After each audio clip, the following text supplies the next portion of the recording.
Breakfast tables changed first. Bread got taller, bowls got bigger. Fat quietly disappeared from plates, replaced by grains, powders, and promises. Doctors approved it. Schools taught it. Governments printed it. Families trusted it. The rules were clear. Eat this way. Avoid fat. Base meals on grains. Follow the pyramid. And yet, waistlines grew. Energy dropped. Diabetes spread fast. This is the shocking truth. No one likes to admit. Most people did exactly what they were told and still got fat. This video begins where that confusion starts. Not with blame, not with guilt, but with facts that were pushed aside for decades. The food pyramid was sold as nutrition science. It looked simple. It looked safe. It looked official. But behind that neat triangle was a foundation that never protected health. It slowly reshaped bodies, hunger, and metabolism. And it did this quietly, over years, while everyone believed they were doing the right thing. What if the very guide meant to keep people healthy helped create the modern obesity crisis? What if weight gain was not a personal failure, but a predictable outcome of bad advice, repeated millions of times? This video breaks down how the pyramid was built, why grains were placed at the bottom, and what happened inside the body when that advice became daily habit. You will learn why eating less fat did not make people leaner, why low-fat foods increased hunger, why calorie counting failed so many disciplined people, and why the body responds more to hormones than math. There are moments in history where one idea changes everything. The food pyramid was one of those moments. It shaped school lunches. It shaped hospital meals. It shaped what parents fed their children. And it shaped what people feared on their plates. Butter became dangerous. Eggs became suspicious. Meat became something to limit. At the same time, bread, cereal, rice, and pasta became the safe base of every meal. This shift did not happen by accident. It came from a mix of weak science, strong opinions, and powerful industries that benefited from cheap grains and long shelf-life products. The public never saw those meetings. The public only saw the poster.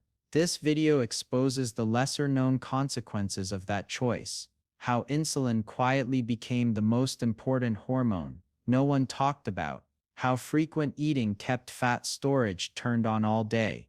How replacing fat with sugar changed hunger signals in the brain, and how people were told to eat more of the very foods that made it harder to stop eating. This is not a story about trends or diets. It is a story about cause and effect, about biology versus belief, about what happens when advice ignores how the human body actually works. By the end of this video, the confusion around weight gain will start to clear. The constant hunger will make sense. The frustration of trying harder and failing will finally have an explanation. This is why watching till the end matters. Each part builds on the last. Miss one piece and the picture stays blurry. Stay till the end, and the full pattern becomes obvious, not to shock, not to scare, but to explain. Because once the lie is understood, the guilt falls away, and better questions replace old rules. Welcome to the channel where nutrition is explained without shame and without noise, where simple truth matters more than old charts. If this kind of clear thinking is important to you, subscribe now and stay with us as we break down what really made us fat and what comes next. The food pyramid came with confidence. It did not ask questions. It gave instructions. It told people exactly what to eat and how to live. At the bottom were grains: bread, rice, cereal, pasta, 6 to 11 servings every day. That was the base. On top were fruits and vegetables. Then protein. At the very top were fats, placed carefully in the smallest space, marked as something to avoid. The message was clear and repeated everywhere. Carbs were safe. Fat was dangerous. Eat often, never skip meals. Snack between meals. Keep energy up. Keep metabolism fast. Move more. Burn calories. This was not presented as an opinion. It was presented as settled science. Charts were printed. Schools taught it. Doctors repeated it. Government agencies approved it. Food companies adjusted products to match it. People were told that if they followed these rules, weight would stay normal and disease would stay away. The pyramid promised balance, control, and health. It promised that hunger was solved by frequent eating. It promised that fat gain was solved by cutting fat. It promised that calories were the only thing that mattered. Eat less, move more. The body was treated like a simple machine. Fuel in, fuel out, nothing more. This idea felt logical. It felt clean. It felt modern, and most people trusted it completely. At first, people really did change their habits. Butter was removed from kitchens, eggs were limited, whole milk was replaced with skim milk, meat portions became smaller, bread baskets became normal, breakfast turned into cereal with low-fat milk, lunch became sandwiches, dinner included pasta or rice, snacks appeared between meals, granola bars, crackers, pretzels, all low-fat, all approved. Calories were counted, fat grams were feared, labels became important. The pyramid shaped behavior in a quiet but powerful way. People felt responsible. If weight did not go down, they assumed they failed. If hunger stayed high, they assumed they lacked discipline. The rules themselves were never questioned. They were official. They were trusted. Then time passed. Years passed. And the results told a different story.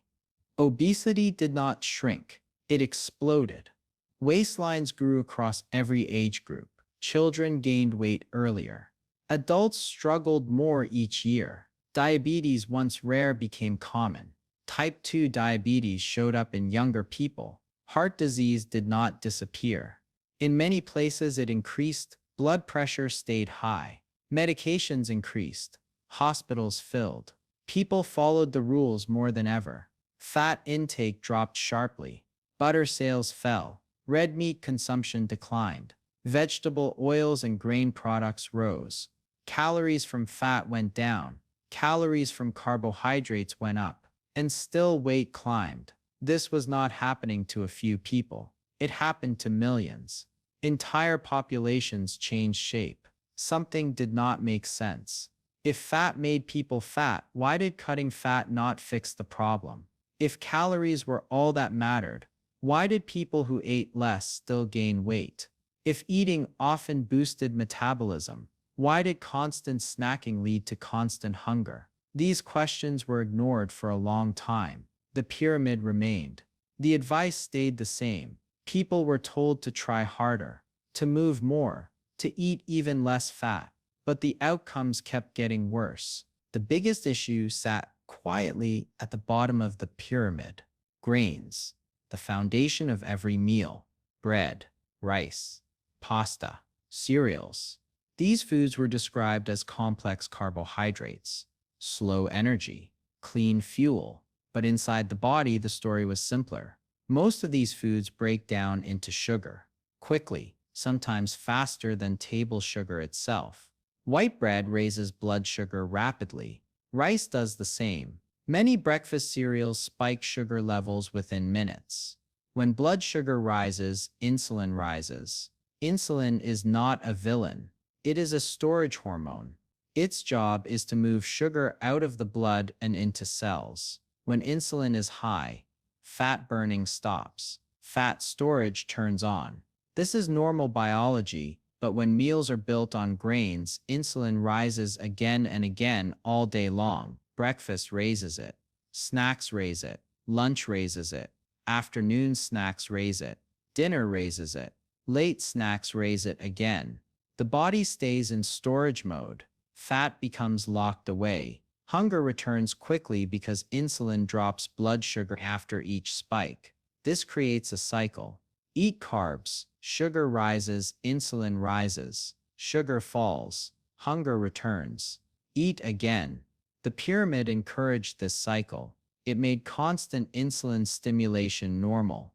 Over time, cells stop responding well. Insulin resistance develops.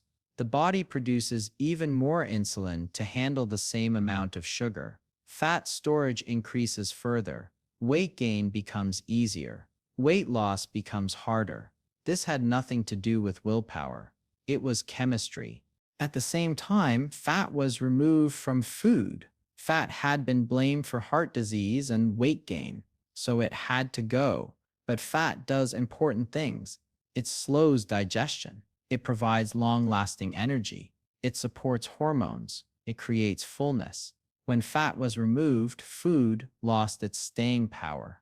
Low-fat products tasted bland. To fix this, sugar and refined carbs were added. Low-fat yogurt gained sugar. Low-fat sauces gained sugar. Low-fat snacks became mostly starch. Calories stayed the same or increased. Hunger increased. People ate more without realizing it. The pyramid never warned about this. It focused only on fat grams. Real food was slowly replaced with processed food. Items designed to fit the pyramid, not the human body. Hunger became normal. Cravings became constant. People thought this was just how eating worked. They blamed age, stress, genetics, anything but the advice itself. The fear of fat changed cooking habits too. Traditional foods disappeared. Natural fats used for centuries were replaced with refined oils. Margarine replaced butter, seed oils replaced animal fats, cooking methods changed. Food stability changed. Oxidation increased. But the pyramid never mentioned processing. It never warned about refined carbohydrates. It never explained insulin.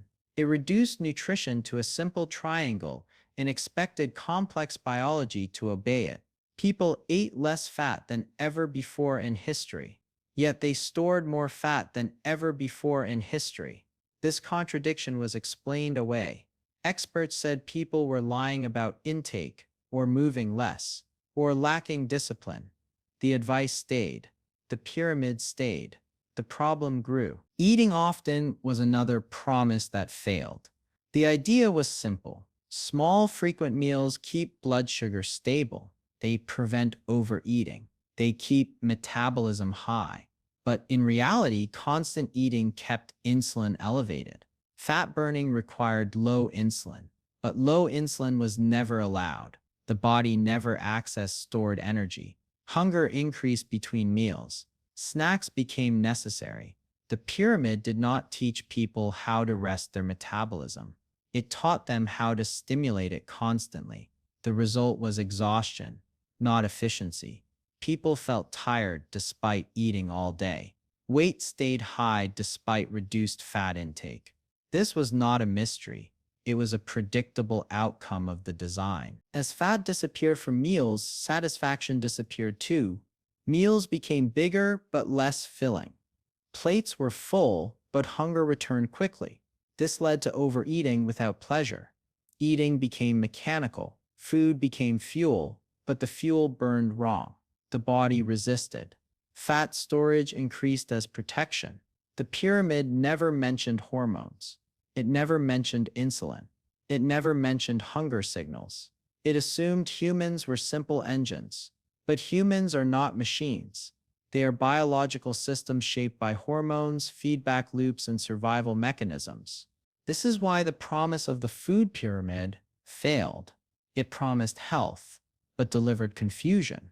It promised balance, but created imbalance. It promised control, but removed understanding. People trusted it because it looked official, because it came from authority, because it was repeated everywhere, and because questioning it felt dangerous. But the results spoke louder than charts. Less fat did not mean less body fat. More carbs did not mean more energy. Eating often did not reduce hunger, and moving more did not fix a broken metabolic signal. The base was wrong.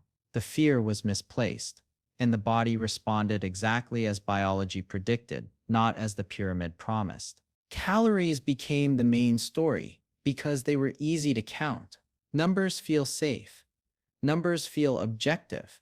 The idea was simple and comforting. If weight goes up, eat less. If weight stays the same, eat less again. If weight still does not move, move more. This logic treated the body like a calculator. Energy in, energy out. No emotion, no biology, just math. But the human body never worked this way. Two people can eat the same calories and gain very different amounts of weight. One person can eat more and lose fat, while another eats less and gains fat. This should have been a warning sign. Calories describe energy, but they do not control where that energy goes. Hormones do. Hormones decide whether calories are burned or stored. Hormones decide whether hunger rises or falls. Hormones decide whether fat cells open or close. Insulin is the main hormone involved in fat storage. When insulin is high, fat is locked in. When insulin is low, fat can be released and used. The pyramid never explained this.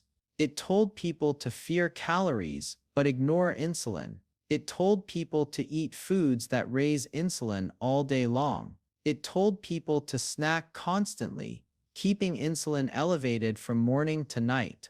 Under these conditions, calorie reduction felt like punishment. The body fought back, hunger increased, metabolism slowed, fat stayed trapped. People blamed themselves. They believed they were weak, but the real problem was not effort. It was biology being ignored. At the same time, this way of thinking created a perfect environment for large food companies. Grains are cheap to grow. Corn, wheat, rice, and soy can be produced in massive amounts. They store well, they travel well, they can be processed into hundreds of products.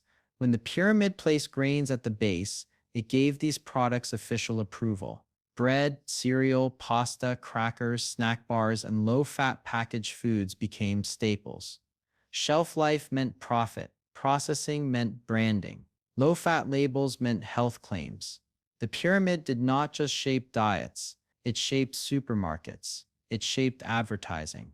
It shaped what children saw as normal food. Companies did not need to lie. They only needed to follow the guidelines. If a product was low in fat and grain-based, it fit the rules. Sugar content did not matter. Processing did not matter. Hunger did not matter. Profit grew. Health declined. Medical costs rose. Chronic disease became common. The system rewarded volume, not nourishment. The people paid the price with their bodies. As years passed, cracks appeared in the story. Researchers began to notice patterns that did not fit the calorie model. Refined carbohydrates raised blood sugar rapidly. Insulin spikes followed. Hunger returned quickly after eating. Fat loss stalled despite calorie reduction. At the same time, diets higher in protein and natural fats showed different results. Hunger decreased. People ate less without trying. Energy improved. Blood sugar stabilized. Weight loss occurred without constant restriction. These results were not magic. They followed hormone responses. Protein increases fullness. Fat slows digestion. Both reduce insulin spikes compared to refined carbs.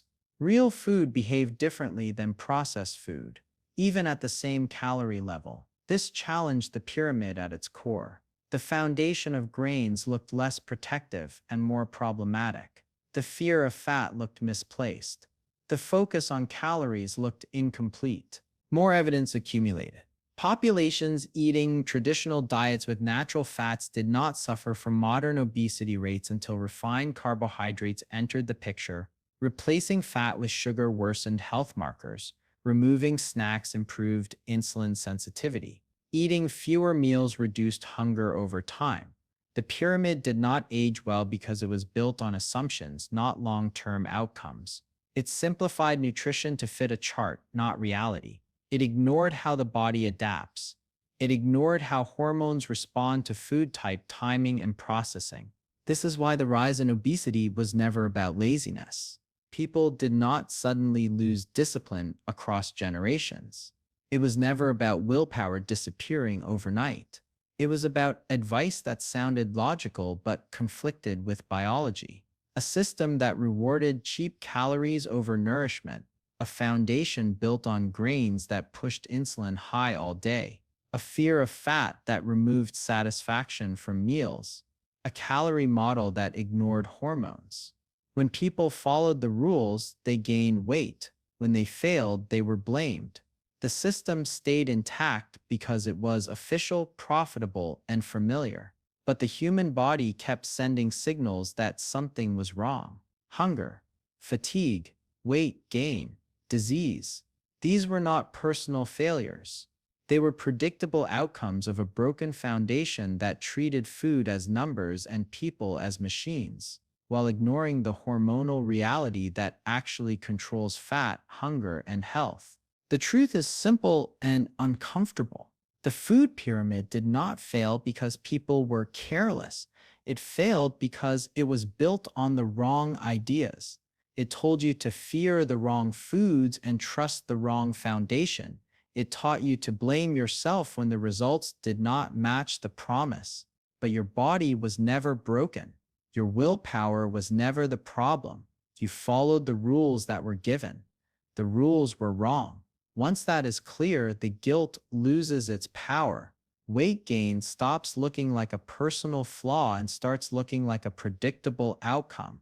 This is the moment where thinking changes, not by chasing another diet, not by counting harder, but by questioning the rules that shaped everyday eating for decades.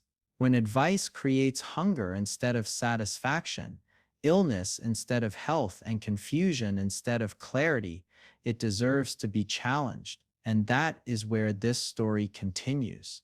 Because if the pyramid was wrong, something better must take its place. Something built on how the body actually works. Something that respects hormones, real food, and human biology. In the next videos, we will break that down step by step. What should replace the pyramid? What foods actually support health? And how to stop fighting your body and start working with it.